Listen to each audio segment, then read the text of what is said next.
Hello students, welcome to World Students Co. I am Shruti teaching you class 11th chemistry.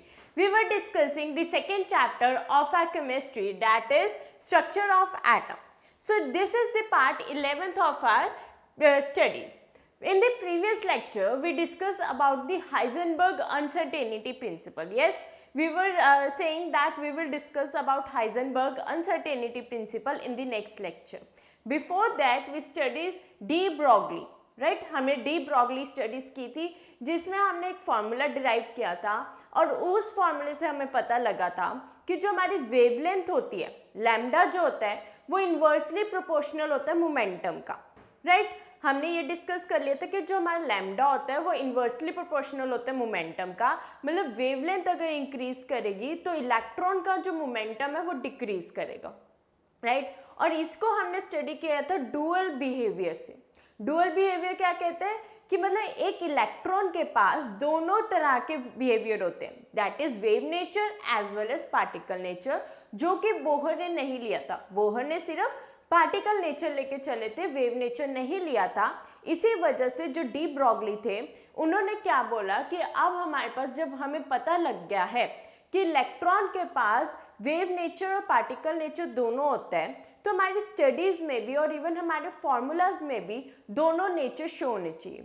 अब हमें पता है जो वेवलेंथ होती है वो एक वेव की होती है, राइट वेवलेंथ एक वेव की होती है कि वो कितना डिस्टेंस ट्रेवल कर रही है, वेयर एज जो मोमेंटम होता है वो एक पार्टिकल का होता है कि वो कितना मूव कर रहा है, राइट कितना मोमेंटम गेन कर रहा है।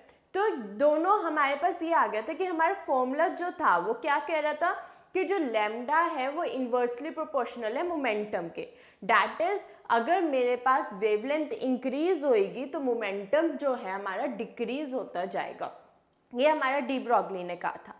आज हम हाइजेनबर्ग अनसर्टेनिटी प्रिंसिपल करेंगे और उसके बाद हम देखेंगे कि हमने क्वांटम मैकेनिकल थ्योरी कैसे निकाली, हमने क्वांटम की तरफ कैसे गए, उसके बारे में स्टडी करेंगे, राइट तो let's start with our lecture that is Heisenberg uncertainty principle. तो हम सबसे पहले हाइजेनबर्ग अनसर्टेनिटी प्रिंसिपल के बारे में बात करेंगे एंड फिर उसके बाद क्वांटम मैकेनिकल मॉडल के बारे में बात करेंगे। सो हाइजेनबर्ग अनसर्टेनिटी प्रिंसिपल क्या कहती है कि according to the principle it is impossible to determine simultaneously the exact position and exact momentum of electron. हम जब भी हम बात करते हैं इलेक्ट्रॉन की, ठीक है, हमने बोहर ने क्या कहा था कि अगर एक हमारे पास ऑर्बिट है तो इलेक्ट्रॉन उसी में रिवॉल्व करेगा, उसके एग्जैक्ट मोमेंटम और पोजीशन हम पता लगा सकते हैं।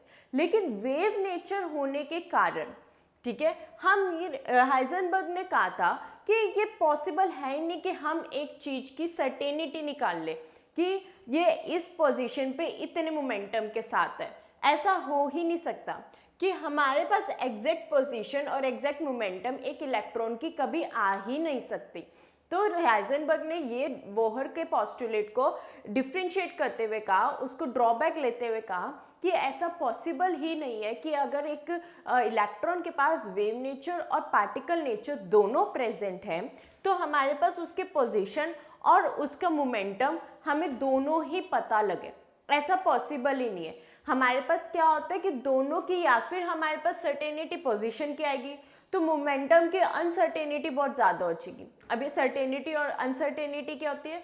सर्टेनिटी होती है कि हमें किसी चीज़ की एग्जैक्ट वैल्यू, एग्जैक्ट चीज़ का पता लगे, वेयर एज अनसर्टेनिटी होती है कि हमारे पास जो वैल्यू आई है वो एग्जैक्ट ना हो, ठीक है, उसमें कुछ डिफरेंसेस हो, उसमें कुछ बोल सकते हैं हम चेंजेस हो, राइट। तो अनसर्टेनिटी क्या होती है कि हमारे पास वो जो वैल्यू आई है वो एग्जैक्ट नहीं है, वेयर सर्टेनिटी जो होती है वो एग्जैक्ट वैल्यू दिखाती है। तो बेसिकली यहाँ पे क्या बात की जा रही है कि हाइजेनबर्ग कह रहे हैं कि हम एक चीज़ की, अगर एक इलेक्ट्रॉन अपने एटम में रिवॉल्व कर रहा है, ठीक है, तो उसकी सर्टेनिटी और अनसर्टेनिटी का हम पता नहीं लगा सकते, एग्जैक्ट वैल्यूज हम नहीं निकाल सकते।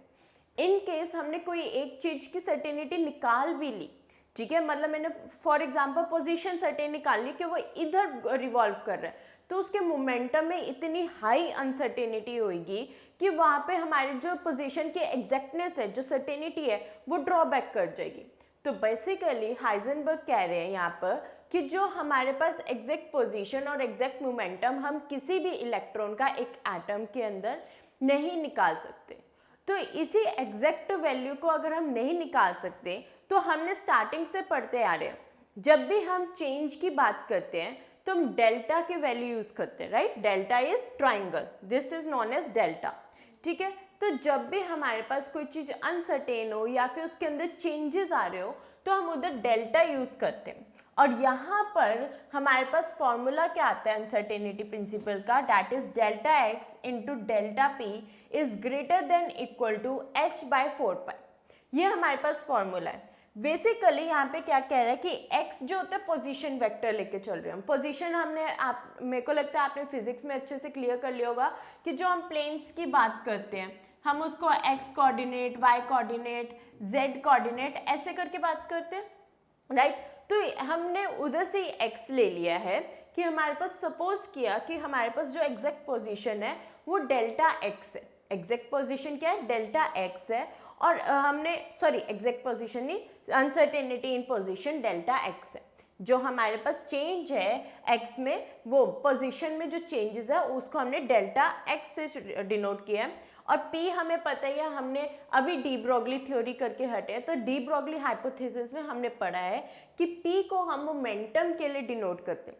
मोमेंटम जो होता है वो p से डिनोट किया जाता है। तो यहाँ पे जो डेल्टा p है वो अनसर्टेनिटी इन मोमेंटम है which is greater than less और इक्वल टू h बाय 4 पाई। जो h है हमारे पास वो है प्लैंक्स कांस्टेंट। प्लैंक्स की हमने थ्योरी पढ़ी थी, वहीं से प्लैंक्स कांस्टेंट आया and this is a constant value. 4 पाई हमारी कांस्टेंट है। तो बेसिकली ये एक फॉर्मूला आया है, इसके हमने डेरिवेशन पे ध्यान नहीं देना। अभी हमने इसका नहीं पता लगाना कि ये फॉर्मूला कहाँ से आया, कैसे डिराइव हुआ है। हमें सिर्फ फॉर्मूला याद करना है कि delta x into delta P जो है, मतलब uncertainty in position and uncertainty in momentum जो है वो हमेशा ग्रेटर देन होगी या इक्वल टू होगी प्लैंक्स कांस्टेंट डिवाइडेड बाय 4 पाई के। प्लैंक्स कांस्टेंट डिवाइडेड बाय 4 पाई के।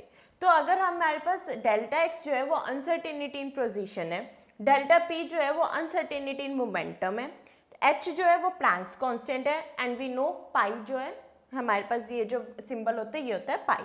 तो ये मैथमेटिकली हमारे पास अनसर्टेनिटी प्रिंसिपल कहती है कि uncertainty in position and uncertainty in momentum, ठीक है। उन्होंने यहीं पर भी हमारे फॉर्मूले में भी वो अनसर्टेनिटी की बात कर रहे हैं, राइट, कि वो बोल रहे कि एग्जैक्ट पोजीशन और एग्जैक्ट मोमेंटम नहीं आ सकती, अनसर्टेनिटी तो आएगी ही आएगी। और उसी अनसर्टेनिटी को लेके हमारे पास हाइजेनबर्ग ने एक फॉर्मूला डिराइव किया, that is delta x into delta p is always greater than equal to h by 4 pi, right. तो ये हमारे पास फॉर्मूला यहाँ से डिराइव हुआ। तो अब वो क्या कहते हैं, if we know the position of the electron with high degree of accuracy then the uncertainty in the velocity of electron will be large and vice versa. अब आप यहाँ पे देख रहे होगे कि यहाँ पर हमने अनसर्टेनिटी इन वेलोसिटी की बात करी, तो हम वेलोसिटी की भी निकाल सकते हैं। हमारे पास फॉर्मूला क्या है, delta x delta p is greater than equal to h by 4 pi, right. अब मुझे पता है कि p क्या होता है, मोमेंटम होता है mass into velocity, right. p क्या होता है हमारे पास, मास इंटू वेलोसिटी। तो मैं इसकी वैल्यू यहाँ पे पुट करूँ, डेल्टा एक्स हमारे पास m डेल्टा v। अब मैंने m डेल्टा v क्यों लिखा है, देखो m जो होता है वो होता है मास, और मास हमें पता है एक स्केलर क्वांटिटी है जिसकी वैल्यू कभी चेंज ही नहीं होती। अगर हम कहीं पे भी चले जाए, इवन मैं यहाँ से मून पे भी चली जाऊँ तो भी वहाँ पे मास की वैल्यू चेंज नहीं होती। सो बेसिकली इसलिए मास के साथ कभी भी डेल्टा नहीं आता, क्योंकि मास हमेशा सर्टेन होता है और इसकी एग्जैक्ट वैल्यू होती है, ये कभी चेंज नहीं होता। तो इसलिए मास के साथ मैंने डेल्टा नहीं लगाया। एक्स डेल्टा एक्स एम, और वेलोसिटी है, वेलोसिटी तो सर्टेनिटी शो कर सकती है, वेलोसिटी यूनिफॉर्म भी होती है, नॉन यूनिफॉर्म भी हो सकती है, तो इसके साथ मैंने डेल्टा लगाया।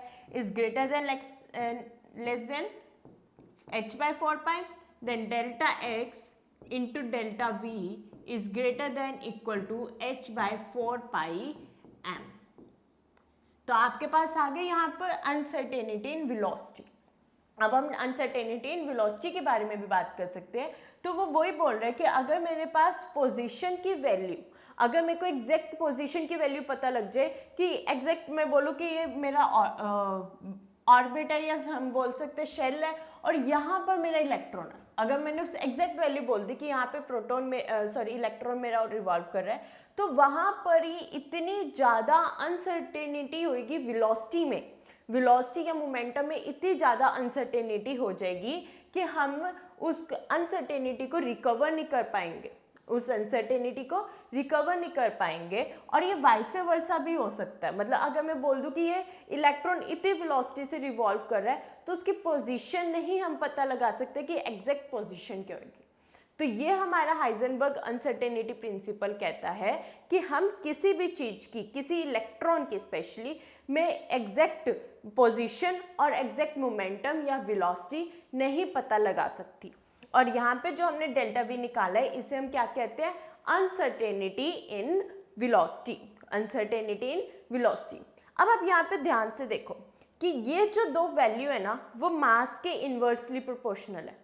तो अगर इलेक्ट्रॉन का मास, जो कि हमारे पास हमें पता है एक फिक्स क्वांटिटी है, बट फॉर एग्जांपल ले लिया कि अगर मेरे पास यहाँ पे इलेक्ट्रॉन्स के मास में डिफरेंस आता है तो अनसर्टेनिटी भी उतनी ज़्यादा होती है। अगर मास रिड्यूस हो रहा है तो अनसर्टेनिटी बढ़ रही है, अगर मास कम हो रहा है मतलब कि क्या आ रहा है यहाँ पे वेक्टर क्या आ रहा है, मास अगर कम हो रहा है तो अनसर्टेनिटी में भी इंक्रीज आ रहा है। और यही हमारा नेक्स्ट पॉइंट है डिस्कस करने के लिए कि अगर मेरे पास मास डिक्रीज कर रहा है अनसर्टेनिटी इंक्रीज करती है। क्या बोल रहा है वो कि अगर मेरे पास मास डिक्रीज करता है, मास अगर मेरे पास डिक्रीज करेगा तो अनसर्टेनिटी इंक्रीज कर जाएगी, अनसर्टेनिटी हमारी इंक्रीज कर जाएगी। नेक्स्ट इज, यहीं से हम बोहर का मॉडल जो है वो डिस्कस करते हैं थोड़ा सा। Bohr model of atom postulating that electrons move along definite circular path. अब हमारे पास बोहर ने क्या कहा था, उन्होंने 2 डायमेंशनल में दिया था, हमने उसके ड्रॉबैक्स में पढ़ा था ना, बोहर मॉडल के ड्रॉबैक्स में पढ़ा था कि जो बोहर थे उन्होंने 2 डायमेंशनल में दिया था, मतलब प्लेन सरफेस के लिए एटम की स्ट्रक्चर दी थी। लेकिन यहाँ पर अब हमारे पास 3 डायमेंशनल होने की वजह से और डुअल नेचर होने की वजह से सर्कुलर पाथ तो नहीं रहेगा। तो उन्होंने क्या बात बोली थी कि जो बोहर ने बोला था कि जो हमारा इलेक्ट्रॉन होएगा वो जो मूव करेगा वो हमेशा सर्कुलर पाथ में मूव करेगा, ठीक है। एक ये मेरे पास अगर न्यूक्लियस है तो इसके अराउंड ऐसे रिवॉल्व करेगा, राइट, उन्होंने ये कहा था। And hence their position and momentum could be determined. तो इसी वजह से अगर 2 डायमेंशनल है और वो नॉर्मल रोटेट कर रहा है तो इसका मतलब क्या है कि उसकी पोजीशन और उसकी मोमेंटम में एग्जैक्ट वैल्यू में डोनेट कर सकती हूँ, निकाल सकती हूँ। And could be determined with absolute accuracy, और बिल्कुल एक्यूरेट वैल्यू निकाल सकती हूँ कि ये यहाँ पर होएगा और इतने मोमेंटम के साथ होएगा, ठीक है, उसकी एक्यूरेट वैल्यू निकाल सकती हूँ। बट अब ये अनएक्सेप्टेबल हो गया, क्यों? क्योंकि हमारे पास एटम को अब हम 3 डायमेंशनल में स्टडी कर रहे हैं, with the dual behaviour study कर रहे हैं, दैट इज वेव नेचर और पार्टिकल नेचर, दोनों नेचर्स हम लेके चल रहे हैं। इसी वजह से अब हमारे पास जो वैल्यू है वो एक्यूरेट नहीं रहेगी। और जहाँ पर हम एक्यूरेट नहीं बात करेंगे, जहाँ पर एक्यूरेसी नहीं होती है, वहाँ पर हम टर्म यूज़ करते हैं प्रोबेबिलिटी। 9th 10th हम इवनली जूनियर क्लासेस से पढ़ते आए हैं। प्रोबेबिलिटी क्या होता है, ठीक है, किसी इवेंट का टोटल इवेंट में से निकलना, है ना, कि वो कितना एग्जैक्ट वैल्यू है। So basically now we can speak of only in terms of probability. अब हम प्रोबेबिलिटी की बात में करेंगे कि प्रोबेबिलिटी है कि वो इस शेल में, फॉर एग्जांपल हम बोलते हैं कि शेल में इतने मोमेंटम के साथ घूम रहे हैं, प्रोबेबिलिटी है, I am not exact, probability है कि हो सकता है। प्रोबेबिलिटी बेसिकली क्या कहता है, हो सकता है कि ऐसा हो, ज़रूरी नहीं है ना हो।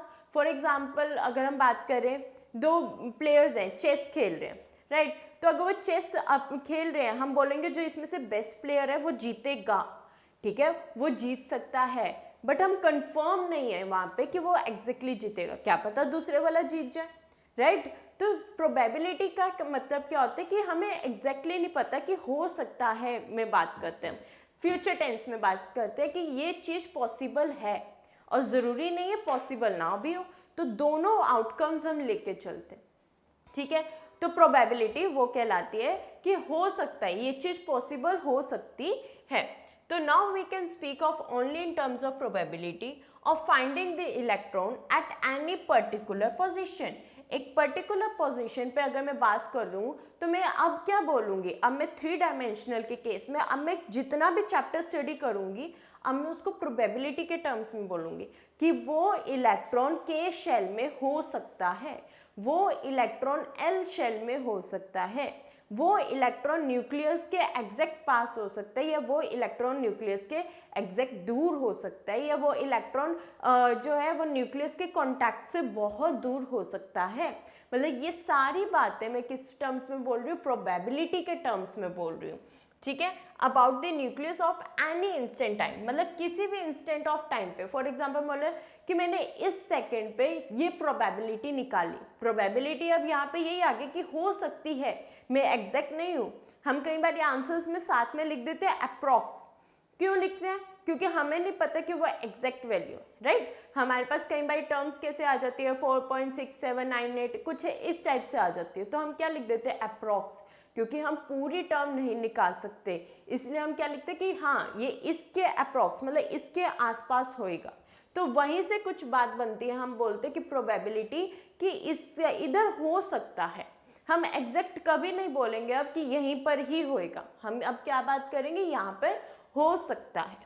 So, however, the effect of this principle is significant only in case of microscopic objects. अब यहाँ पर ये जो पॉइंट है ये बहुत इंपॉर्टेंट है, ठीक है। अब वो बोल रहे हैं कि यहाँ पर जो हमारे पास ये फैक्टर है ना, ये माइक्रोस्कोपिक ऑब्जेक्ट्स के लिए क्लियर है, मैक्रो के लिए नहीं है। मैक्रो के लिए नेग्लिजिबल आ जाता है, माइक्रो के लिए बहुत अच्छे से। अब यहाँ पर ऐसा क्यों होता है, देखो अभी हमने डिराइव किया कि जो हमारा डेल्टा एक्स होता है एंड डेल्टा वी होता है is greater than equal to h by 4πm। अभी हमने ये डिस्कस किया है ना, delta x into delta v is greater than equal to 4πm। तो यहाँ से हम क्या देख सकते हैं कि जो मेरी मास है ना, कि अगर मास मेरा डिक्रीज कर रहा है अनसर्टेनिटी इंक्रीज कर रही है, मास मेरा डिक्रीज कर रहा है अनसर्टेनिटी इंक्रीज कर रही है। और यही तो बात हमारे हाइजेनबर्ग कहते हैं कि मैं एग्जैक्ट वैल्यू तो नहीं निकाल सकता क्योंकि अनसर्टेनिटी बहुत ज़्यादा होती है। तो मास डिक्रीज कर रहा है मतलब मास बहुत कम हो रहा है, और मास कब किस चीज़ का कम होएगा, जिसका साइज बहुत छोटा होता जाएगा, है ना। अगर मैं इस डॉट की बात करूं तो इसका साइज इतना छोटा है और इसका मास भी रिड्यूस्ड हो जाएगा। तो इसी वजह से यहाँ पे हाइजेनबर्ग कहते हैं कि माइक्रोस्कोपिक ऑब्जेक्ट्स के लिए हमारी अनसर्टेनिटी आती है, और वो इसी से आ रही है क्योंकि अनसर्टेनिटी जो है, अनसर्टेनिटी हमारे पास किसके इन्वर्सली प्रोपोर्शनल आ रही है, मास के इन्वर्सली प्रोपोर्शनल आ रही है 1/, मास के। तो अगर मास डिक्रीज कर रहा है अनसर्टेनिटी इंक्रीज कर रही है, उसी वजह से यहाँ पे फैक्टर आता है कि मास अगर डिक्रीज कर जाएगा अनसर्टेनिटी इंक्रीज कर जाएगी। तो मतलब मास कब डिक्रीज करेगा, जब माइक्रोस्कोपिक ऑब्जेक्ट्स आ जाएंगे, मतलब जिनका साइज बहुत छोटा होता है, तो उस ऑब्जेक्ट्स के लिए अनसर्टेनिटी बहुत ज़्यादा आती है।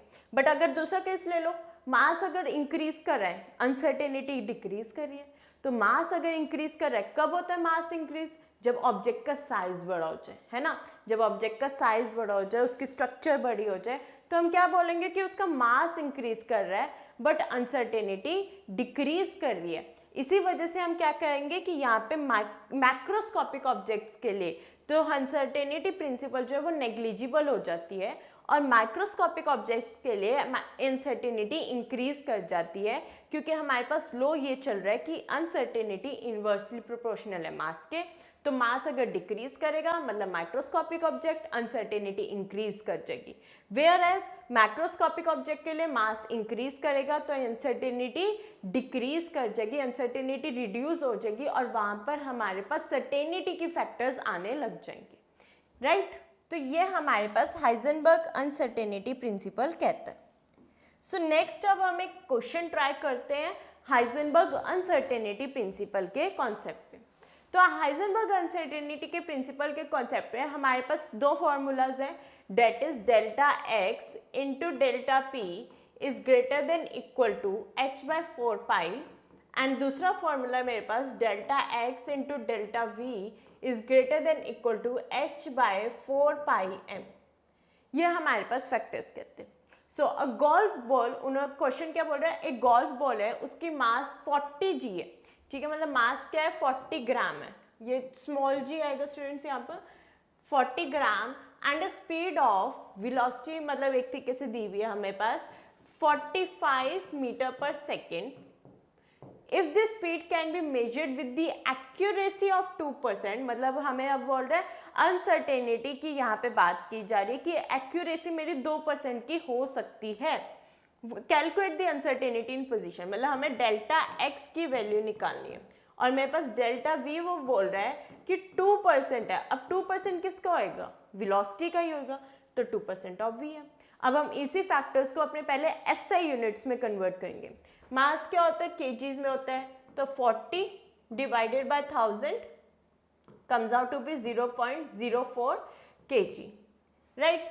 अब ये तो हमारे पास एसआई यूनिट में मीटर पर सेकेंड, इधर से हम वैल्यू निकालते हैं डेल्टा वी की 2/100 इंटू 45, राइट। 5 के टेबल से कैंसिल करेंगे, 5 9 20, ये 2 1 and 10 comes out to be 0.9 metre per second, right. और डेल्टा एक्स तो मेरे को फाइंड आउट करना है।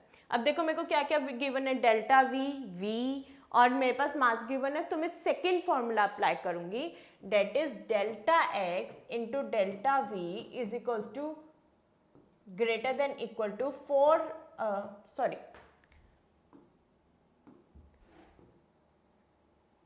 यहाँ पे हमारे पास वैल्यू आ जाएगी h/4πm। अब मैं इन सब की वैल्यूज इसमें पुट करूंगी, तो डेल्टा एक्स कितना है वो हमें निकालना है, ठीक है, ग्रेटर देन इक्वल टू हमारे पास h की वैल्यू होती है 6.6 इंटू 10 की पावर -34, राइट। हमारे पास प्लैंक्स कांस्टेंट इतना ही होता है। Next value is delta v, यहाँ पे मल्टीप्लाई में नीचे जाके डिवाइड हो जाएगा, that comes out to be 0.9, ठीक है। 4 इंटू पाई होता है 3.14, पाई होता है 3.14 और मास मेरे को गिवन है 0.04। तो जब हम इसको कैलकुलेट करते हैं तो हमारे पास वैल्यू जो होती है वो अप्रॉक्सीमेटली आती है 1.435 इंटू 10 की पावर -33 मीटर, क्योंकि देखो डेल्टा एक्स है, डैट इज पोजीशन है, पोजीशन सिर्फ मीटर्स में होता है, इसलिए हमारे पास वैल्यू क्या आती है 1.435 इंटू 10 की पावर -33 मीटर। तो हमारे पास यहाँ पे देखो अनसर्टेनिटी प्रिंसिपल के बेस पे न्यूमेरिकल्स पेपर में पूछ लिए जाते हैं, तो हमें ध्यान देना कि हमें ऑलरेडी गिवन क्या है और हमें फाइंड आउट क्या करना है। गिवन क्या था, मास था, स्पीड थी और एक्यूरेसी फॉर द स्पीड थी, एक्यूरेसी फॉर द स्पीड थी, दैट इज 2% गिवन था। और ऑब्वियसली वो 2% किसका होगा, जो वेलोसिटी चल रही है, जो स्पीड में चल रही है वो। यहाँ पर आप ध्यान देखो, यहाँ पर हम वेलोसिटी और स्पीड को इकट्ठे सेम लेके चल रहे हैं, बट और टर्म्स में हम इन दोनों को सेम नहीं लेके चलते, राइट। तो इधर न्यूमेरिकल के केस में हम सेम लेके चल रहे हैं अभी, ठीक है। कैलकुलेट द पोजीशन, तो मेरे पास जो जो गिवन था मैंने उसको पहले एसआई यूनिट्स में कन्वर्ट किया एंड देन मेरे पास फॉर्मूला लगाया सेकेंड वाला, that is delta x into delta we वाला, अनसर्टेनिटी इन वेलोसिटी वाला, और उधर से मैंने अपनी वैल्यू निकाली। तो ये हाइजेनबर्ग अनसर्टेनिटी प्रिंसिपल के ऊपर कुछ न्यूमेरिकल्स हैं, ठीक है, जो हम सॉल्व करेंगे आगे फर्दर लेक्चर्स में, हम और अच्छे से और ज़्यादा न्यूमेरिकल सॉल्व करेंगे।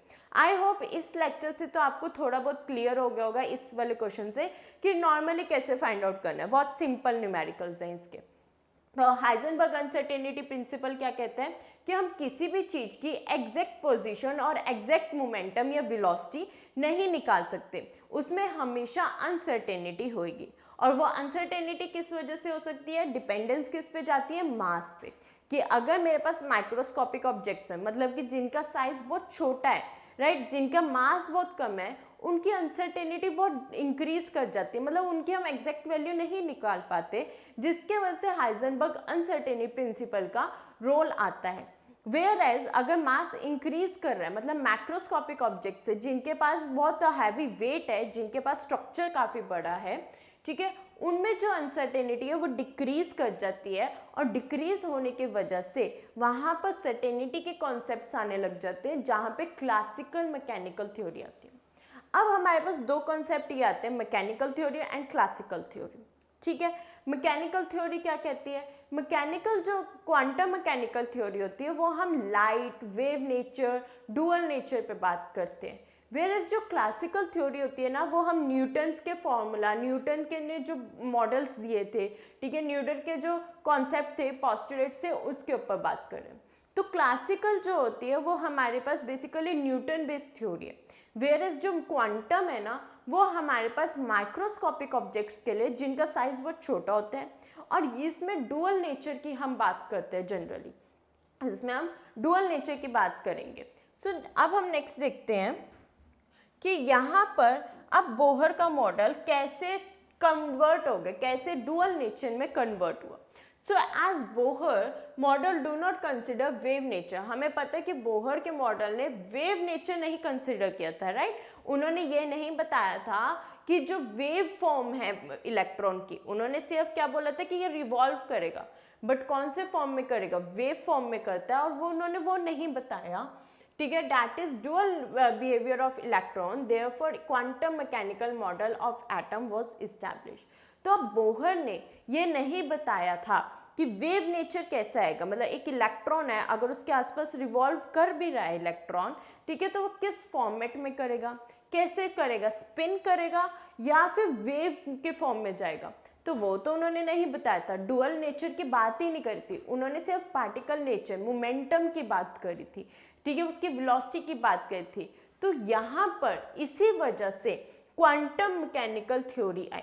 क्वांटम मैकेनिकल थ्योरी किसके बारे में बात करेगी? माइक्रोस्कोपिक ऑब्जेक्ट्स की बात करेगी, जिनका जो साइज, जिनका स्ट्रक्चर बहुत छोटा होएगा, मतलब नेग्लिजिबल टाइप्स होएगा, जो हमें दिख भी नहीं रहे, राइट। हमारे आसपास थाउजेंड्स, आई मीन टू से मिलियंस ऑफ एटम्स हैं, बट हम नहीं देख सकते उनको, राइट। हमारे आसपास एयर है जो हम नहीं देख पा रहे, बट उसके अंदर की भी स्ट्रक्चर इतनी डेंस है और इतनी हमारे पास इलेक्ट्रॉन है, प्रोटॉन है, जो हम नहीं देख सकते, बट स्टिल दे एग्जिस्ट। तो ऐसे पार्टिकल्स जो माइक्रोस्कोपिक है, ठीक है, उनके बारे में बात करने के लिए, उनके नेचर के लिए, उनके डुअल बिहेवियर के लिए क्वांटम मैकेनिकल थ्योरी आई, ठीक है। और क्वांटम मैकेनिकल थ्योरी किसके बारे में बात करेगी? डुअल नेचर के बारे में बात करेगी। और इससे पहले जो थ्योरी थी उसे हम क्या कहते हैं? Classical mechanical theory. और क्लासिकल मैकेनिकल थ्योरी जो है वो न्यूटन के बेस पे, न्यूटन के फॉर्मूलाज, न्यूटन के पोस्टुलेट्स के बेस पे। So the branch of science that deals with the dual behavior of matter, that is wave as well as particle nature, is called quantum mechanics. और वो science की theory, वो branch of science जिसमें हम wave nature और practical nature, दोनों nature मतलब dual nature की बात करते हैं, उसे हम क्वांटम मैकेनिक्स बोलते हैं, उसे हम क्वांटम मैकेनिक्स बोलते हैं, क्योंकि क्वांटम हमें पता है क्या है? एनर्जी है, ठीक है, फोटोन है।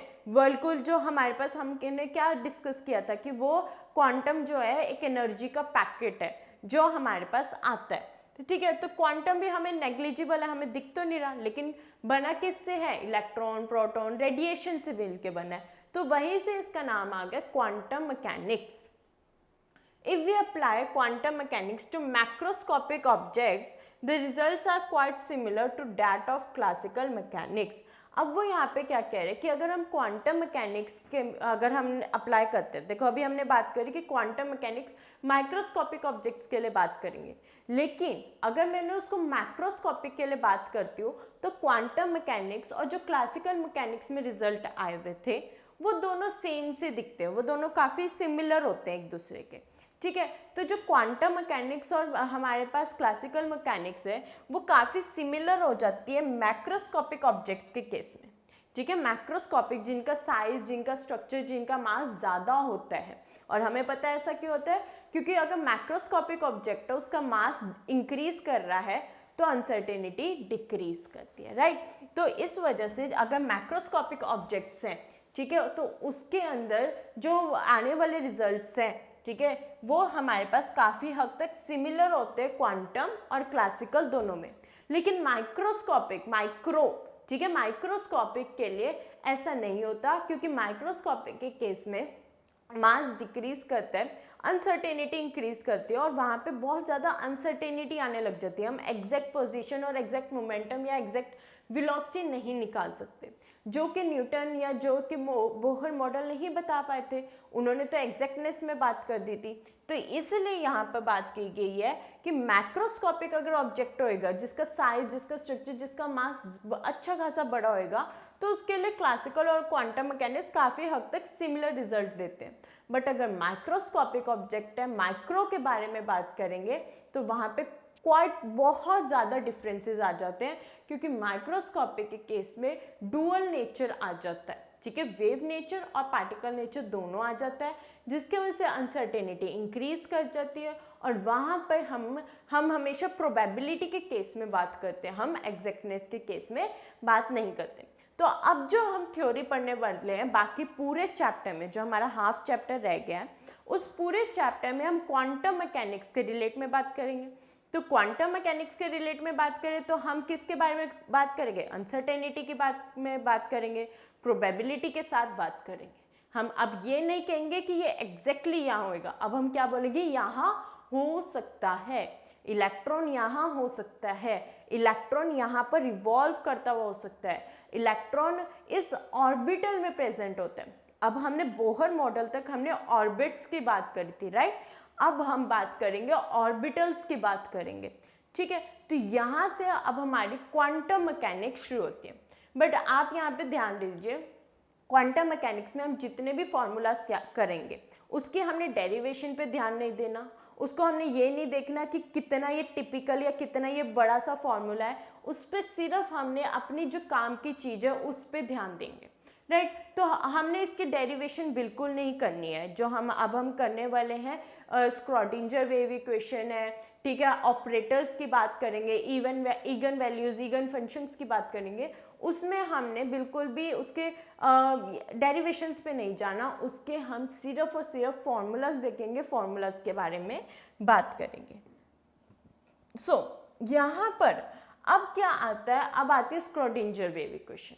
बहुत इंपॉर्टेंट है क्वांटम मैकेनिक्स के लिए। आप जब भी अगर क्वांटम मैकेनिक्स के बारे में बात करोगे, अपनी हायर स्टडीज में आप जाते हो, तो वहाँ पर सबसे इंपॉर्टेंट स्क्रॉडिंजर वेव इक्वेशन है। आप अपने हर सेमेस्टर्स में स्क्रॉडिंजर वेव इक्वेशन देखोगे।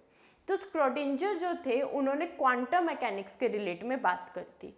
क्वांटम मैकेनिक्स के रिलेट में उन्होंने क्या बात करी थी? उन्होंने भी डुअल नेचर लेके चले थे, ठीक है। उन्होंने क्या कहा कि Schrödinger proposed a quantum mechanical model of an atom which corresponds to both the dual nature of matter and Heisenberg uncertainty principal.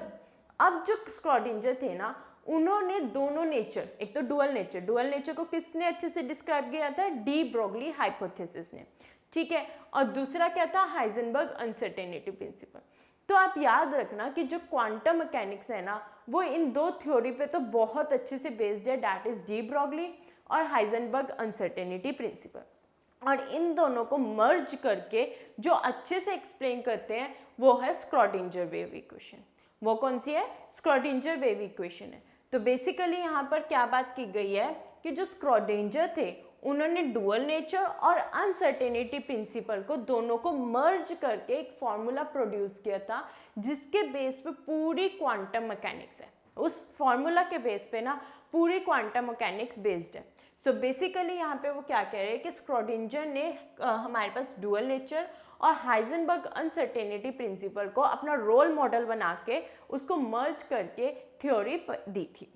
So Schrodinger wave equation to describe the wave motion of the electron in 3-dimensional space around the nucleus।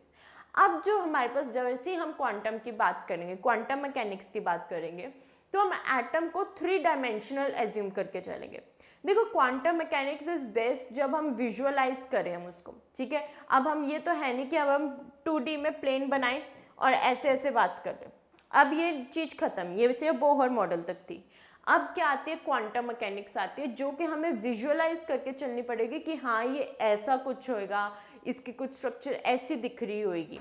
हालांकि हम उसके structures, उसके diagram सारे पढ़ेंगे, but still थोड़ा सा अगर हम विजुअलाइज करके चले तो और अच्छे से समझ में आता है। सो बेसिकली यहाँ पे हम स्क्रोडिंजर वेव इक्वेशन, मतलब जब हम क्वांटम मैकेनिक्स की बात करेंगे तो हम 3 डायमेंशनल स्पेस की बात करेंगे, उस चीज़ को 3D में बात करेंगे, उस चीज़ को हम 3D में बात करेंगे। मतलब अब उसके पास x कोऑर्डिनेट, y कोऑर्डिनेट और z कोऑर्डिनेट तीनों प्रेजेंट होंगे, तीनों का कुछ ना कुछ रोल आ रहा होगा।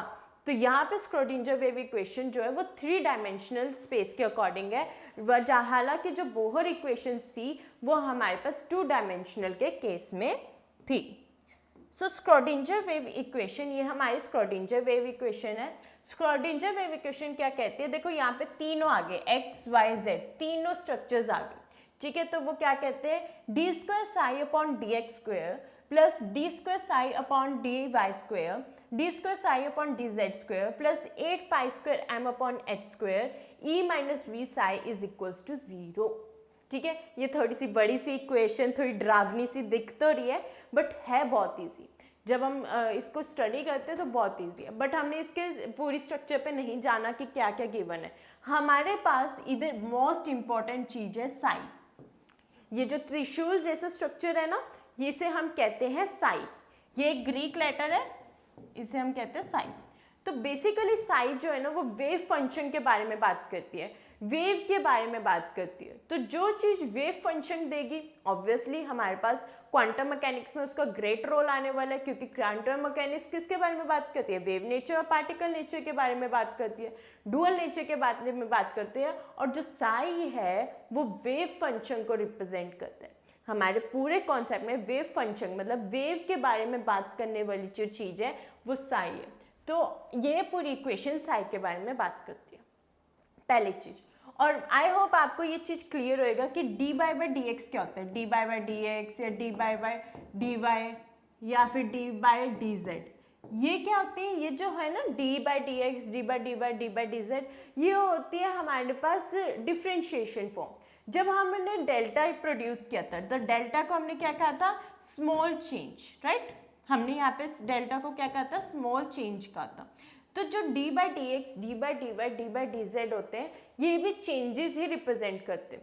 जो चेंजेस हमारी इक्वेशन में आते हैं, ये जो चेंजेस हमारे पास प्रोड्यूस होते हैं, मतलब कि अनसर्टेनिटी की ये बात करते हैं। और इस टर्म्स को हम स्मॉल चेंज से ही रिप्रेजेंट करते हैं, ठीक है। बट यहाँ पर एक्स वाई जेड का मतलब क्या होता है कि कोऑर्डिनेट्स में क्या फ़र्क आ रहा है। फॉर एग्जाम्पल ये मेरे कोऑर्डिनेट्स हैं,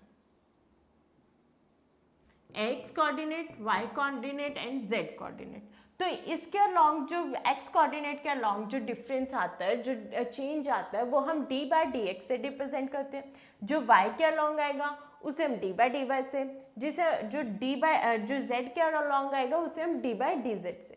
तो ये बेसिक्स है। तो इसलिए हम डी बाई डी एक्स लिखते हैं, डी बाई डी वाई लिखते हैं, डी बाई डी जेड लिखते हैं, क्योंकि उसके कोऑर्डिनेट्स के रिस्पेक्ट में हम बात करते हैं, ठीक है। कि कोऑर्डिनेट्स में क्या फ़र्क आता है, उसके पोजीशन। ऑब्वियसली हम यहाँ पे पोजीशन फैक्टर की बात करते के चलेंगे, क्योंकि हमारे पास फॉर्मूला क्या है, delta x delta p is greater than equal to h by 4 pi, right. ये हमारे पास बेसिक हाइजेनबर्ग अनसर्टेनिटी प्रिंसिपल कहती है।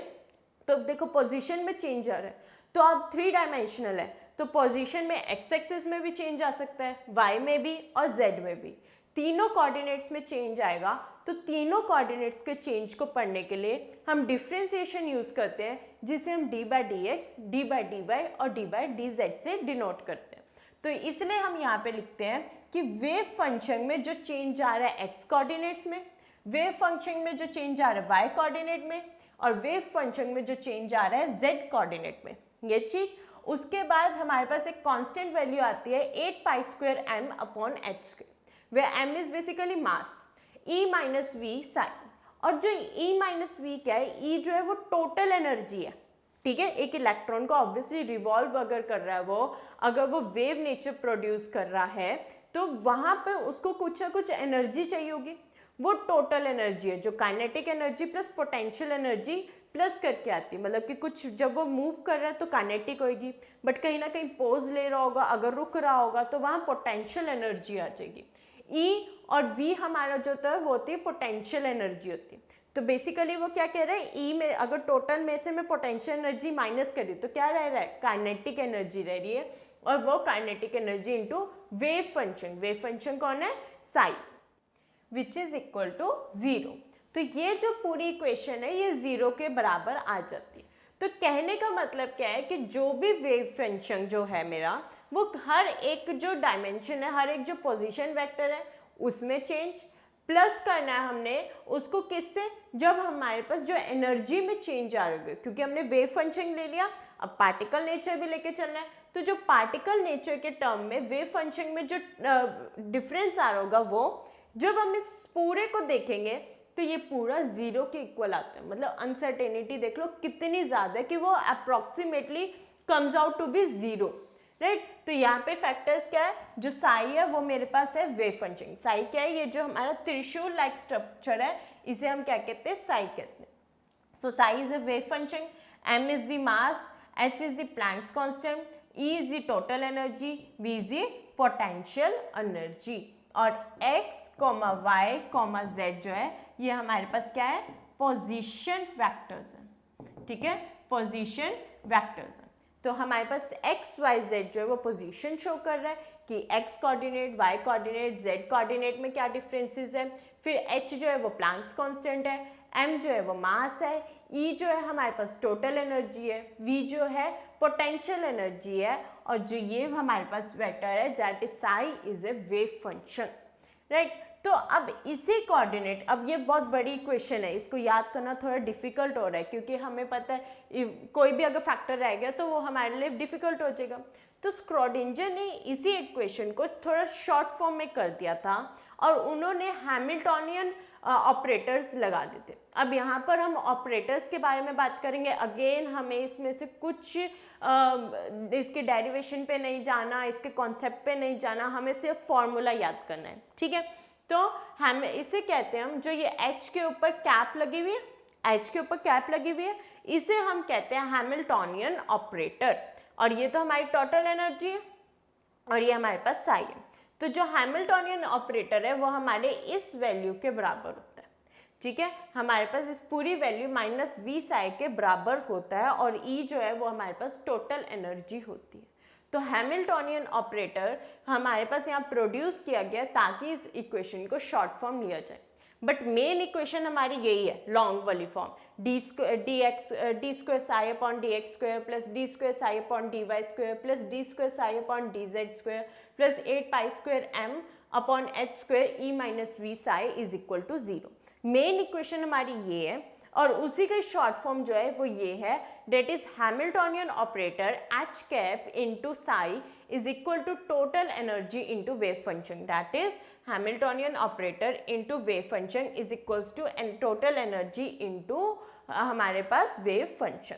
तो ये हमारे पास स्क्रॉडिंजर ने ये लॉन्ग फॉर्म दी थी और ये शॉर्ट फॉर्म में बात करती थी कि ये हमारे पास पूरी एक इलेक्ट्रॉन का position factor, uncertainty in position as well as wave function भी देगा।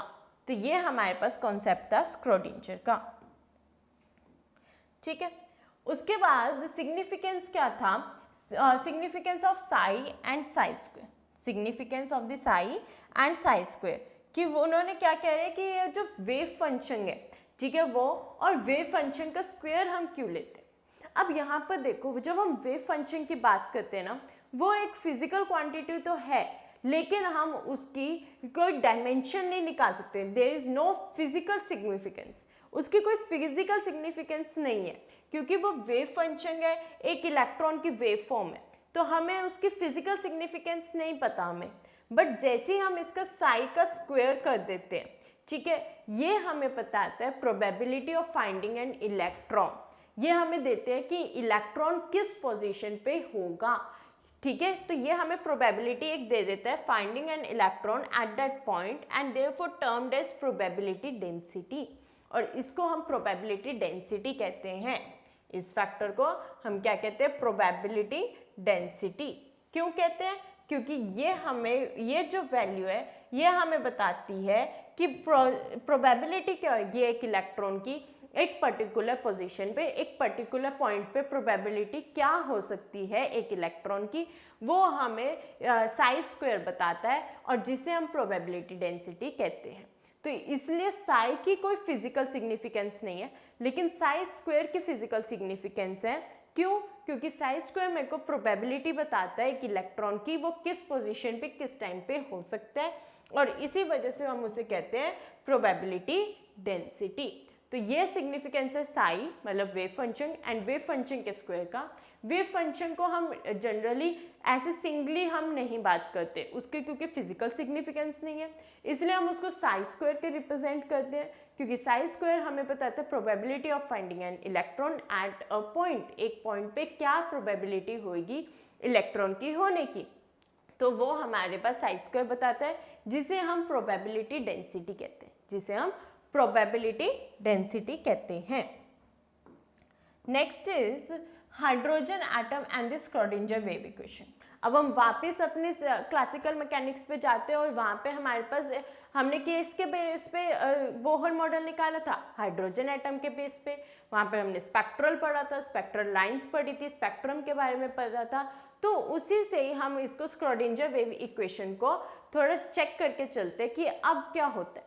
ठीक है, so the solution obtained by solving the Schrodinger wave equation for hydrogen atom indicates the possible energy state that an electron can occupy. The values showing the energy states are called eigenvalues. अब यहाँ पे क्या हुआ कि हमारे पास Schrödinger wave equation से, ये इस इक्वेशन से कुछ पर्टिकुलर वैल्यूज निकल आई, जैसे साई के फॉर्म में निकल के आई, हैमिल्टन ऑपरेटर्स के फॉर्म में निकल के आई। ठीक है, और जो कि हाइड्रोजन इक्वेशन को, हाइड्रोजन एटम के स्पेक्ट्रल लाइंस को काफ़ी हद तक आइडेंटिफाई कर रही थी। ठीक है, अब हमें यहाँ पे पता लग रहा था कि पॉसिबल एनर्जी स्टेट में कौन सा इलेक्ट्रॉन हो सकता है। हमने वहाँ पे एनर्जी स्टेट्स की बात करी थी ना कि n=1, n=2, ठीक है, उसके बीच में एनर्जी गैप्स के बारे में बात करती, राइट। आई होप आपको बिल्कुल अच्छे से याद होगा कि वो हमने कुछ इस टाइप की बात करती कि n1 में और 2 में बहुत ज़्यादा डिफरेंस होता है, फिर जैसे जैसे वैल्यूज इंक्रीज करती जाती है जो एनर्जी गैप है वो डिक्रीज करता जाता है। ठीक है, ये बात करी थी। तो अब जो था हमारे पास वो क्या कह रहे हैं कि जो हमारे पास अब जो एनर्जी स्टेट है ना उसकी काफ़ी हद तक प्रोबेबिलिटी निकल के आ गई थी इन वेक्टर्स के वजह से।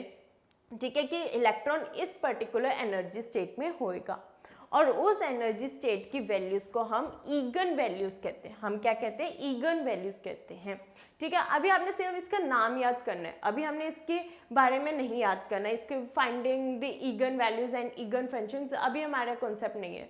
हमें सिर्फ इसको याद करना है कि ईगन वैल्यूज जो होती है, ये जो हमारे पास पॉसिबल आउटकम्स निकल के आते हैं एनर्जी स्टेट के स्क्रोडिंजर वेव इक्वेशन से, उसे हम ईगन वैल्यूज कहते हैं। उसे हम क्या कहेंगे, ईगन वैल्यूज कहेंगे। The corresponding values of wave function psi of the electron associated with these energy values are called eigen functions.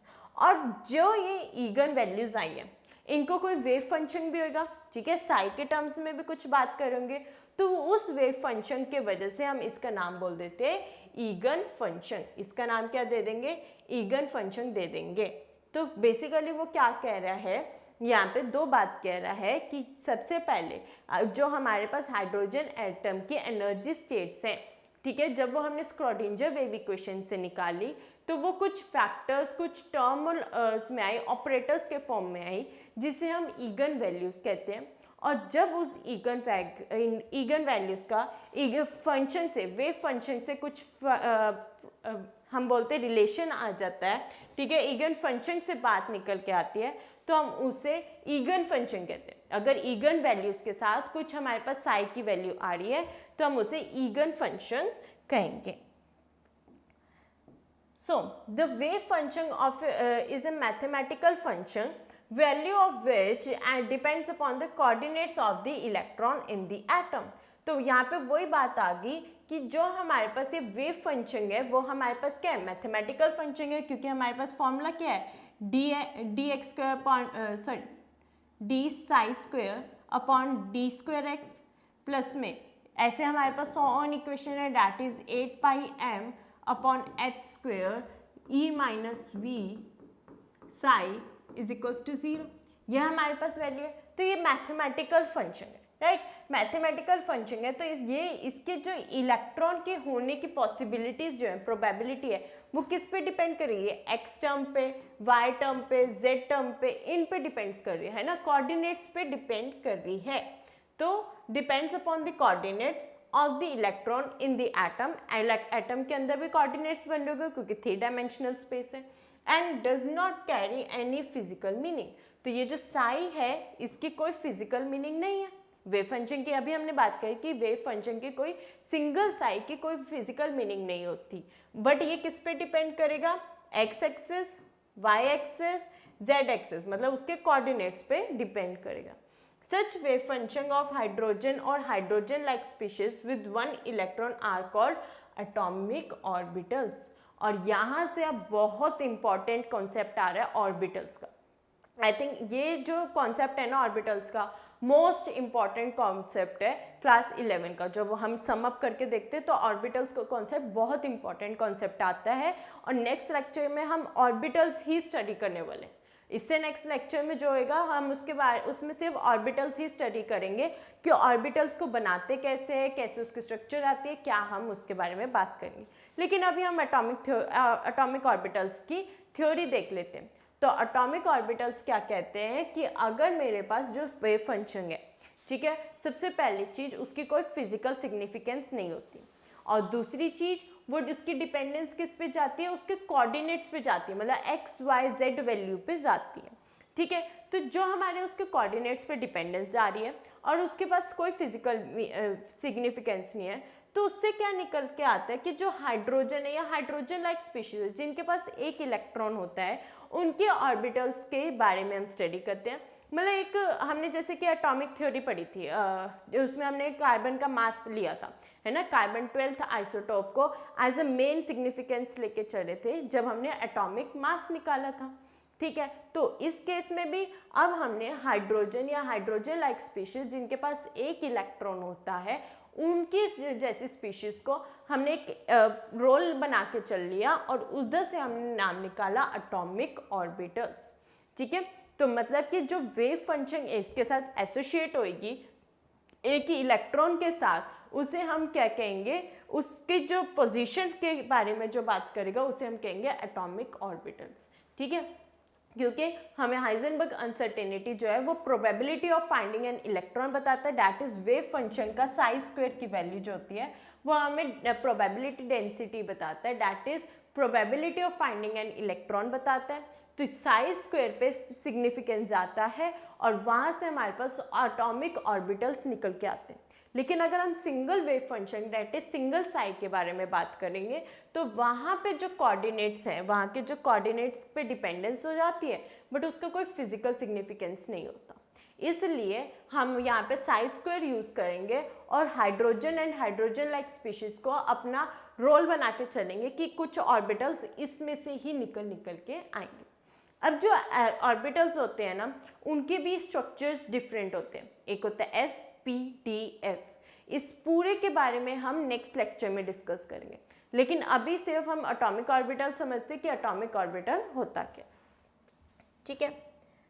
Next is so further features of quantum mechanics, ठीक है। Quantum mechanics के features क्या निकल के आए? अब quantum mechanics मतलब significant क्या है, क्या रोल मॉडल आया इससे?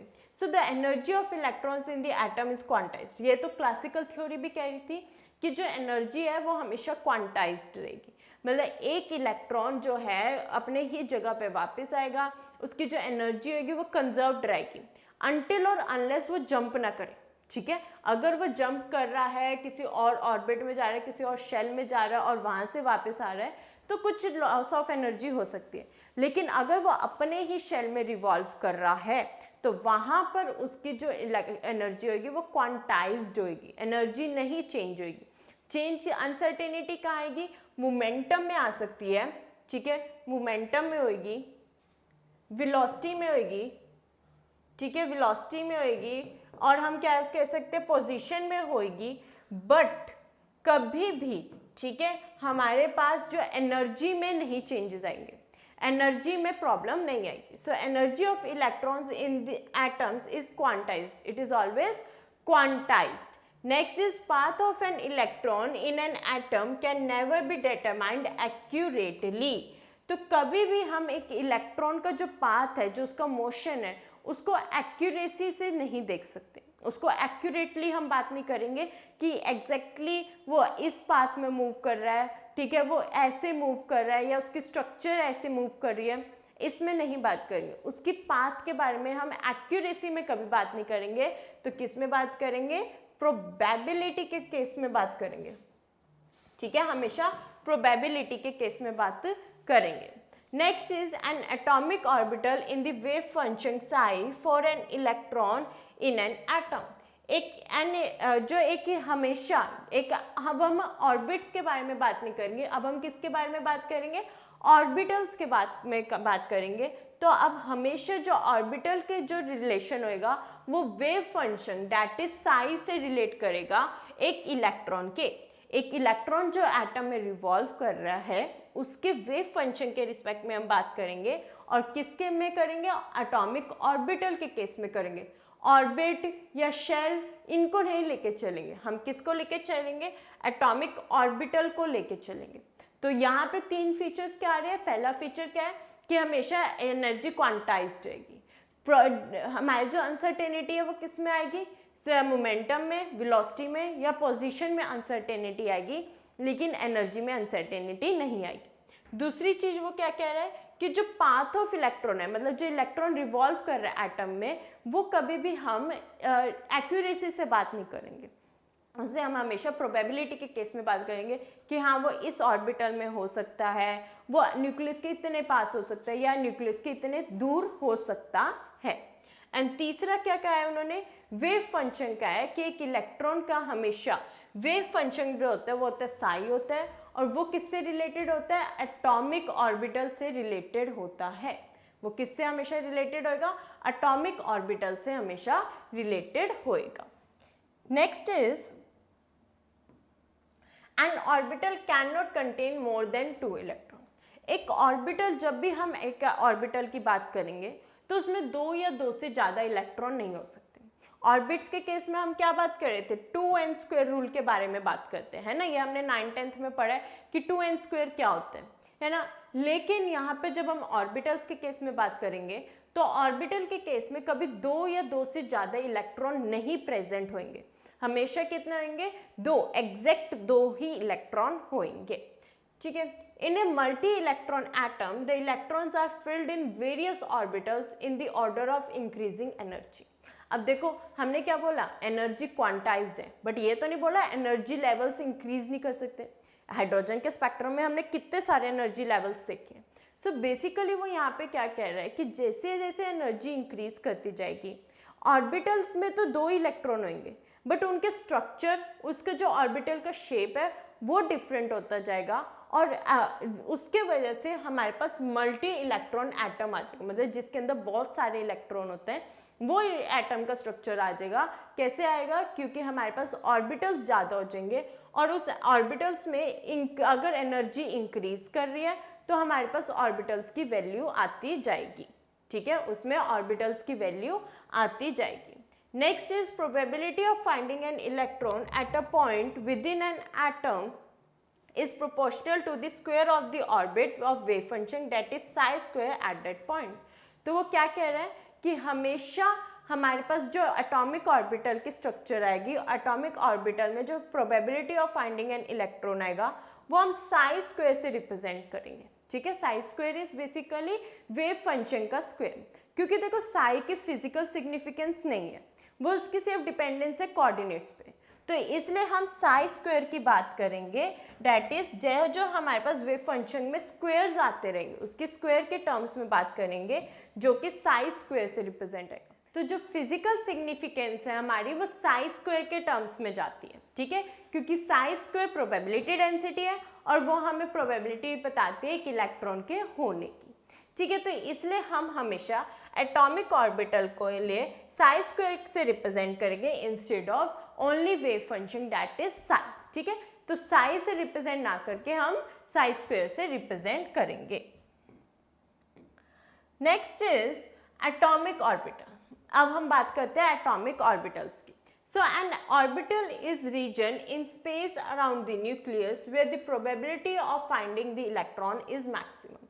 तो वो क्या कह रहे हैं कि ऑर्बिटल वो रीजन है न्यूक्लियस के आसपास का जहाँ पर इलेक्ट्रॉन के होने की वैल्यू सबसे ज़्यादा होगी।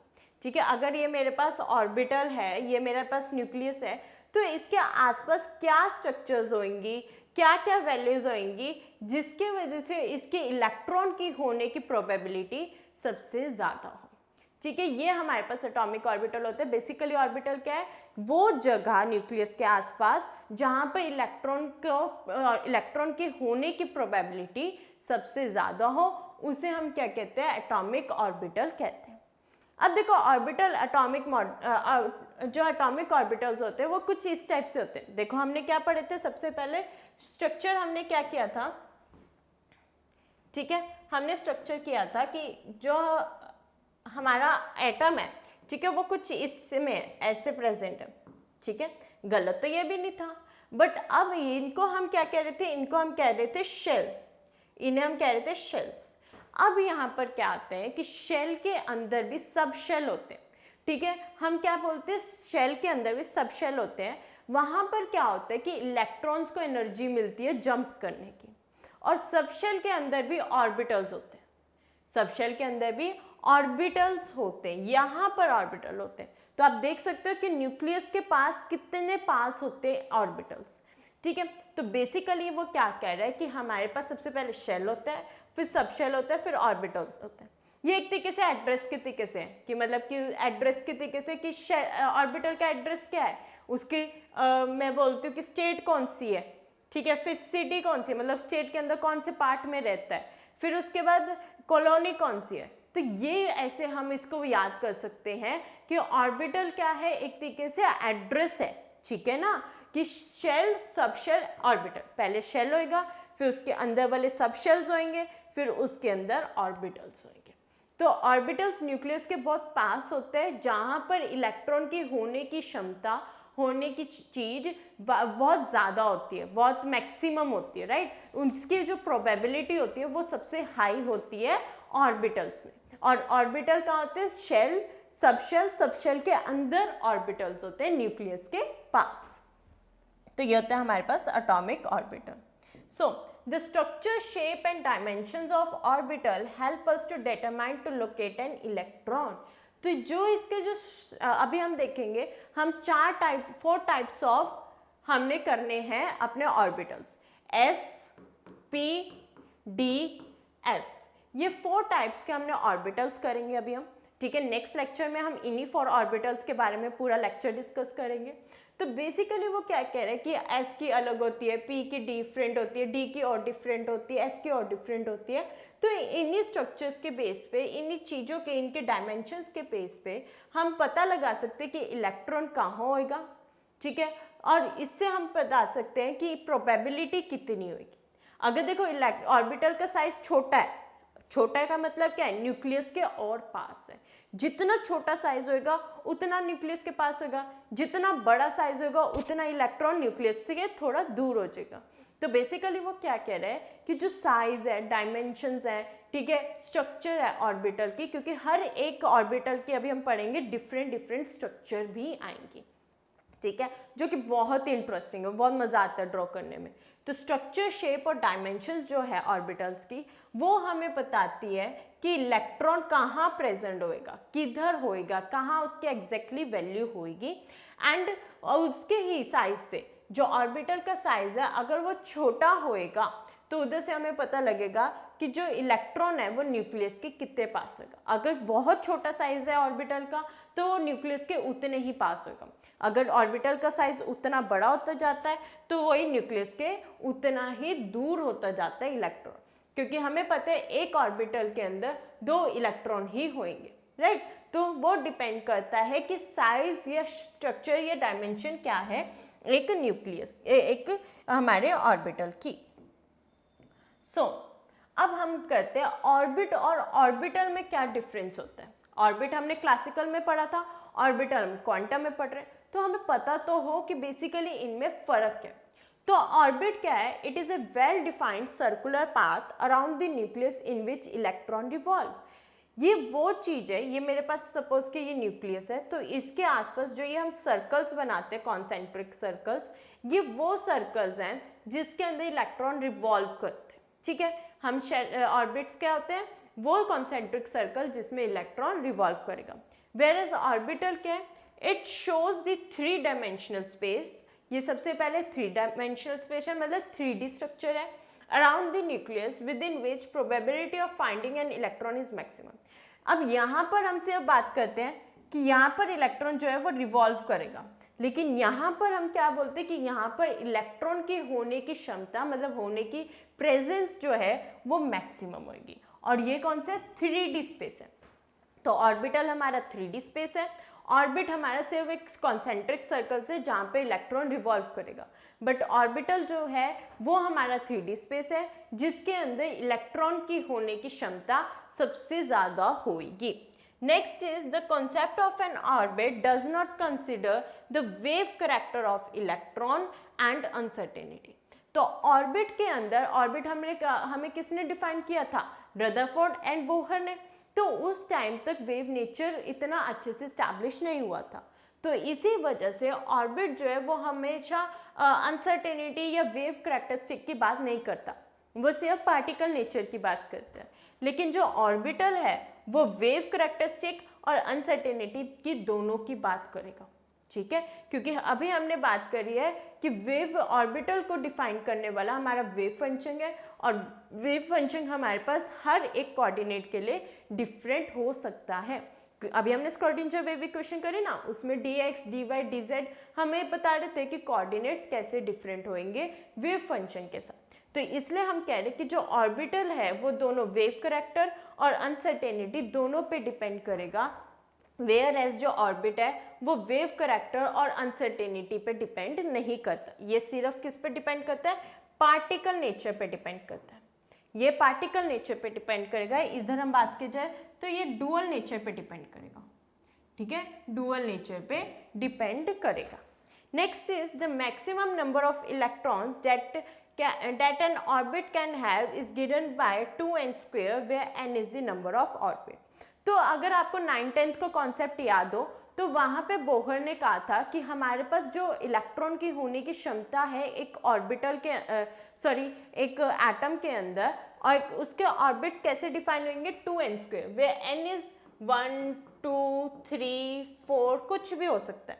तो हमने यहाँ से अगर आपको याद हो तो हमारे पास एक स्ट्रक्चर आती है 2, 8, 18, 36 की, राइट। हमने इसके बारे में बात करते कि पहले शेल में 2 होंगे, दूसरे शेल में 8 इलेक्ट्रॉन होंगे, तीसरे में 18 एंड फोर्थ में 36 इलेक्ट्रॉन्स होंगे, है ना। ये हमने 9th में पढ़ा था कि जो हमारा यहाँ पर जब हम बोहर मॉडल पे स्टडी कर रहे थे तो बोहर एंड बरी ने एक स्कीम दी थी जिसे हम 2n² स्कीम कहते हैं, और उससे हम इलेक्ट्रॉन्स फिल करते थे अपने स्ट्रक्चर के अंदर। बट ऑर्बिटल के केस में हमेशा सिर्फ 2 इलेक्ट्रॉन ही प्रेजेंट होंगे। आउटर मोस्ट ऑर्बिटल में हमेशा 2 ही इलेक्ट्रॉन होंगे। एक ऑर्बिटल तो उसमें सिर्फ 2 इलेक्ट्रॉन्स ही प्रेजेंट होंगे। ठीक है, तो ये था difference between orbit and orbital. Orbit क्या होता है? एक 2 डायमेंशनल स्पेस है जो कि कॉन्सेंट्रिक सर्कल है और जिसके अंदर इलेक्ट्रॉन रिवॉल्व कर रहे हैं। वेयर एज जो ऑर्बिटल है वो 3 डायमेंशनल स्पेस है और जहाँ पे इलेक्ट्रॉन के होने की प्रेजेंस जो है वो सबसे मैक्सिमम होगी। दूसरा, जो ऑर्बिट है वो पार्टिकल नेचर की बात करता है, मतलब वेव नेचर और अनसर्टेनिटी की बात ही नहीं करता। वेयर जो ऑर्बिटल है वो साइज स्क्वायर पे डिपेंड करता है, मतलब वेव फंक्शन पे डिपेंड करता है, इसलिए वो डुअल नेचर मतलब कि वेव कैरेक्टरिस्टिक, अनसर्टेनिटी और पार्टिकल नेचर तीनों पे डिपेंड करता है। ऑर्बिट जो है वो बोहर एंड बरी स्कीम पे डिपेंड करते हैं, दैट इज 2n² स्कीम पे डिपेंड करता है, जहाँ से हम n को फिल करते जाते हैं, मतलब नंबर ऑफ इलेक्ट्रॉन जो है ऑर्बिट्स के अंदर फिल करते जाते हैं। वेयर एज जो ऑर्बिटल है, ठीक है, उसमें जो मैक्सिमम नंबर ऑफ इलेक्ट्रॉन्स है वो हमेशा 2 ही होंगे, उससे ज़्यादा कभी नहीं होंगे, सिर्फ 2 ही होंगे। तो ये ऑर्बिट और ऑर्बिटल कहता है। ठीक है, आई होप इतना आपको अच्छे से क्लियर हो गया होगा। बेसिक्स आज हमने किए हैं क्वांटम मैकेनिक्स के, आज हमने सारे बेसिक्स क्लियर कर लिए हैं जिस पे ये पूरी थ्योरी डिपेंड करी थी। पहले जो थी हमने क्वांटम मैकेनिक्स में सबसे पहली चीज़ क्या पढ़ी, जो हमारा डुअल नेचर। डुअल नेचर क्या कहते हैं कि एक जो करैक्टरिस्टिक है इलेक्ट्रॉन की वो वेव नेचर और पार्टिकल नेचर दोनों पे डिपेंड करेगी। दूसरी हमने क्या कही, डी ब्रॉगली वेवलेंथ। ठीक है, डी ब्रॉगली हाइपोथेसिस क्या कहती है कि जो हमारे पास वेवलेंथ होती है वो इन्वर्सली प्रोपोर्शनल होती है मोमेंटम के, मतलब अगर मोमेंटम डिक्रीज करी तो वेवलेंथ इंक्रीज करेगी और वाइस वर्सा। नेक्स्ट कॉन्सेप्ट कौन सा आता है, हाइजेनबर्ग अनसर्टेनिटी प्रिंसिपल आता है, जिसमें उन्होंने कहा था कि हम किसी भी चीज की इलेक्ट्रॉन की होने की प्रेजेंस, मतलब कि यहीं पर एक पोजीशन की एग्जैक्ट वैल्यू नहीं निकाल सकते, उसकी पोजीशन और मोमेंटम हम कभी भी एक्यूरेसी से नहीं बता सकते। ठीक है, जो हमारा इलेक्ट्रॉन की होने की एक्यूरेसी हम कभी नहीं बता सकते, हम उसको हमेशा प्रोबेबिलिटी के टर्म्स में बात करेंगे। और उधर से फॉर्मूला आया था delta x into delta p is greater than equal to h/4π। ठीक है, जो कि हमारे पास मोमेंटम और हमारे पास जो पोजीशन है उसमें अनसर्टेनिटी डिनोट करती है। अब जो हाइजेनबर्ग अनसर्टेनिटी प्रिंसिपल है ये क्वांटम मैकेनिक्स हमारी पूरी माइक्रोस्कोपिक ऑब्जेक्ट्स के लिए वैलिड है। मैक्रो के लिए वो काफ़ी हद तक तो उसके स्ट्रक्चर जो है उसके जो रिजल्ट्स आते हैं वो सारे माइक्रोस्कोपिक ऑब्जेक्ट्स के लिए क्लासिकल और क्वांटम सिमिलर कर देती है, बट माइक्रोस्कोपिक के केस में नहीं देती, क्योंकि माइक्रोस्कोपिक के केस में मास पे डिपेंडेंस आती है। अगर मास डिक्रीज कर रहा है मतलब कम हो रहा है, माइक्रो हो रहा है मतलब चीज़ और भी छोटी हो रही है, तो उसकी अनसर्टेनिटी बढ़ जाती है, उसके होने की क्षमता, उसके पोजीशन की क्षमता, ये सारी इंक्रीज कर जाती है। ठीक है, तो इसी वजह से जो हमारी हाइजेनबर्ग अनसर्टेनिटी प्रिंसिपल है, ये क्वांटम थ्योरी है, ये दोनों ही अनसर्टेनिटी पे डिपेंड करेगी, मतलब माइक्रोस्कोपिक ऑब्जेक्ट्स के लिए वैल्यू देगी। अब माइक्रोस्कोपिक ऑब्जेक्ट की बात कर रहे हैं तो उसमें सबसे हमारे पास क्वांटम थ्योरी आती है, और क्वांटम थ्योरी जो है वो डुअल नेचर मतलब वेव नेचर और पार्टिकल नेचर दोनों के बारे में बात करती है फॉर द माइक्रोस्कोपिक ऑब्जेक्ट्स। और इसमें सबसे इंपॉर्टेंट रोल प्ले करते हैं स्क्रोडिंजर, जिन्होंने हाइपोथेसिस, जिन्होंने अपनी इक्वेशन दी थी दोनों की, मतलब डी ब्रॉगली और हमारे पास जो हाइजेनबर्ग अनसर्टेनिटी प्रिंसिपल था, उन दोनों को मर्ज करके अपनी हाइपोथेसिस दी थी। और उन्होंने क्या कहा था कि हमारे पास जो भी कंडीशन आती है वो वेव फंक्शन पे डिपेंडेंस आती है, और वेव फंक्शन हम किससे डिनोट करते हैं, साई से डिनोट करते हैं। ठीक है, तो हमारे पास डिपेंडेंस किस पे आती है, साई पे आती है।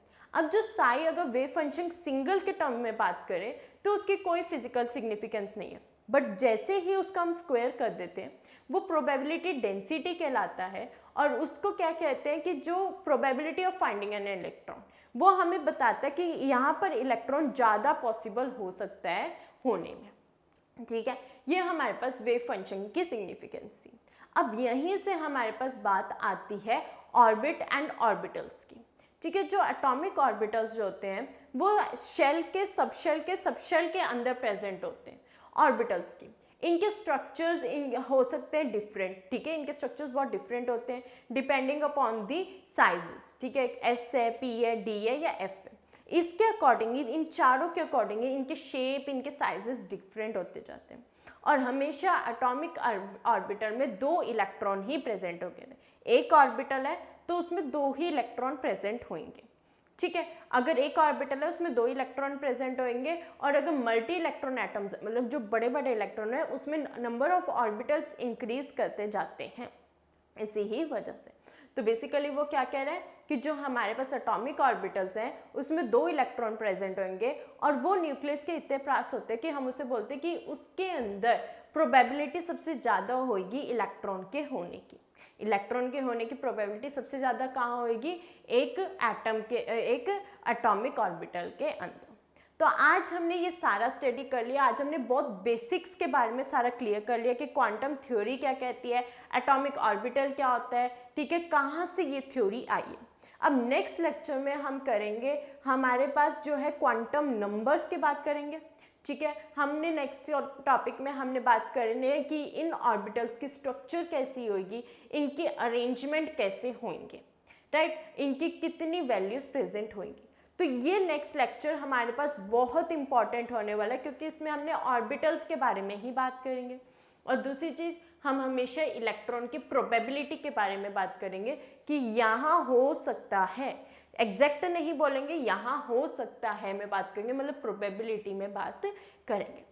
सो आई थिंक आज का लेक्चर आपको बिल्कुल क्लियर हो गया है, बिल्कुल अच्छे से समझ में आ गया है। हमने सिर्फ फॉर्मूला याद करने, उसके डेरिवेशंस नहीं देखनी, हमें सिर्फ उसकी कॉन्सेप्ट पे जाना है कि वो कहना क्या चाहता है, क्या बोलना चाहता है और क्या अपने फॉर्मूला से बताना चाहता है। ठीक है, तो इन सब के बारे में बात किया आज हमने। नेक्स्ट लेक्चर में हम ऑर्बिटल्स के बारे में बात करेंगे, उसके स्ट्रक्चर के बारे में बात करेंगे। So thank you students, thank you from the World Students Co. We'll meet you in the next lecture.